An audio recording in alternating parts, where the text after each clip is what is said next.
Welcome to the Innovatech platform. In this guide, we're going to go through the evaluation and approval process, which is the professional dealing with the evaluator. First of all, how does a professional grant access to the evaluator? An evaluator can be a judge at a competition or an expert who would like to have access to the challenge and look at the participant solutions. So, first point, granting access to this evaluator. The second point would be figuring out the differences between a single evaluator versus a multiple evaluator. Most of the time, in case competitions, they would use a panel of judges, and therefore, multiple evaluators would be the option. And finally, approving the evaluations. So, at the end, when all of the judges have finished, everything is shifted towards the organizer, which is you, the professional, and therefore you can make the final approval of the ranks and the grades. So let's get started. We'll first take a look at granting access to the evaluator. Coming back to the professional platform, this is your dashboard, and you can see all of the requests over here. You will see a number if there is a request. In this case, there isn't one yet. We're going to focus on the beverage showdown for this guide, and we're going to have an evaluator request access to this challenge. As an evaluator, they will be given username and password. And once they get into this platform, they can look at the challenges that interest them and then click request access. Once this is done, then you're able to grant them access. So now I'm going back to the professional's dashboard, and you can see that there's a number 1. There's an evaluator pending request. Therefore, click on it and grant access. Once this is done, let's take a look at the evaluator's dashboard where they can see the solutions. So coming back to the Evaluator 2 dashboard, you can therefore see a key because the challenge is now closed and the evaluations are starting. So access granted, this evaluator can click on the solutions. Now on to the next topic. I'm going to show you the differences between a single and multiple evaluators process. As an evaluator, you're able to modify whether you want to have multiple or a single by clicking here. So you can either default to one evaluator per solution, or you can have multiple evaluators, therefore 3 judges or 5 judges, as many as you want, 3 judges evaluating one solution. An additional perk is that you can also allow the evaluator to either see the student's name or not see any names so that they're fully anonymous. Right now, I'm going to show you the example of a single evaluator. In this case, the panel of a single evaluator with anonymous names, so we don't know who is who. So as an evaluator, you can see the details of the information. You will see the criteria, and this is a field that the evaluator can add their comments. Since the weight is 25% per criteria, we made it very easy for you. It's always out of 100. So because the weight is here, the calculation is done automatically.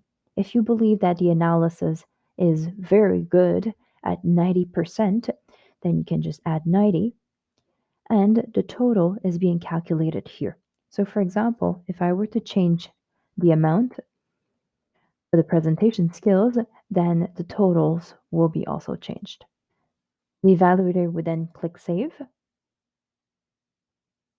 and based on the total score of each evaluation, you can see an overview of the ranks. This is a single evaluator. Once the time is up, there will be a button, Send to Approval, and as an organizer, you can bring back the time if you think that everybody is done. Once you click on it, all the evaluations will be sent to you.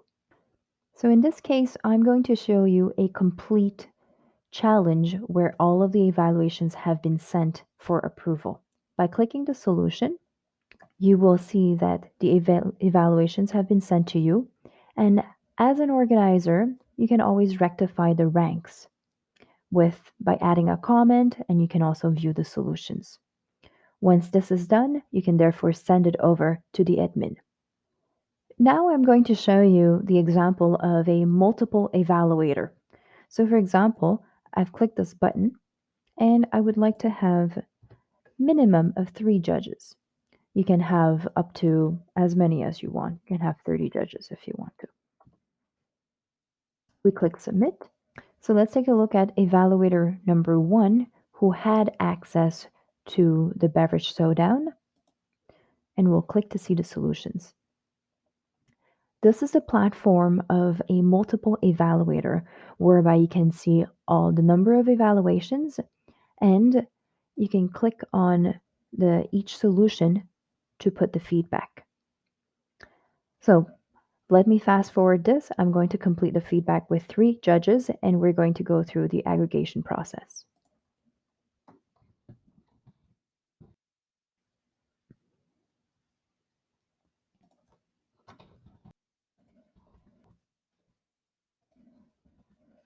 So now as an evaluator 1, I have finished adding my feedback, therefore there's 1 number over here. Now I've entered as evaluator 2, where I'm going to go ahead and add the evaluations. Okay, so now I have completed the evaluation as evaluator 2, therefore you see 2 evaluations. I'll go ahead and show you with a third evaluator, and then we're going to do the aggregation process. So right now, all of the evaluations from 3 judges have been completed. One of the judges can be considered a lead judge, or whoever clicks this button first, it will therefore lock the aggregation for them. As evaluator 3, we're going to click the aggregation. Therefore now evaluator 3 is the head evaluator who is responsible to aggregate all of the feedback and then send it to the approval process. You can see how the aggregation process works.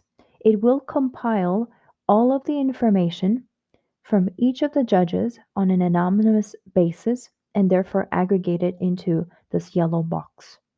All the scores have also been aggregated and averaged out. As a head evaluator, this person can just take off all of this, overall, not too bad, and give a summary comment or leave it as it is. And if they think that 68 is an accurate average or would like to make it into a higher number, which is 70, they can as well. So once this is done, we update the aggregate. Once all of the feedback has been compiled, this person will be able to send it through approval. So for example, the timing here is still 2 hours. We're going to bring back the time.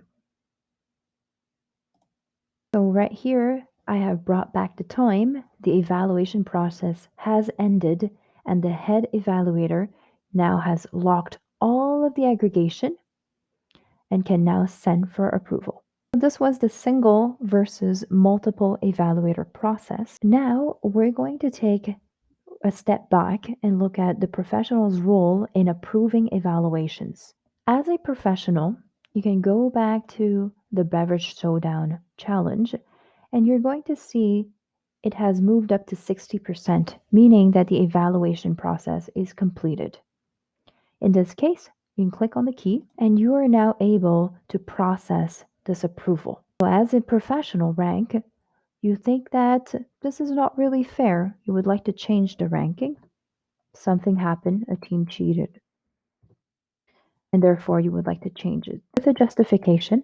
And once this is done, you can update and approve. These are the final ranks that the professional has superseded the evaluator's judging. Once this is done, the approval has been sent to the admin. As an administrator, you would be contacting us to say, okay, we're ready. You can now publish the results. Once the results are fully published, then the students or the participants are going to receive a notification with their ranks and their new scores. This is it for this segment. I hope that you've understood well. If there are any questions, feel free to contact us.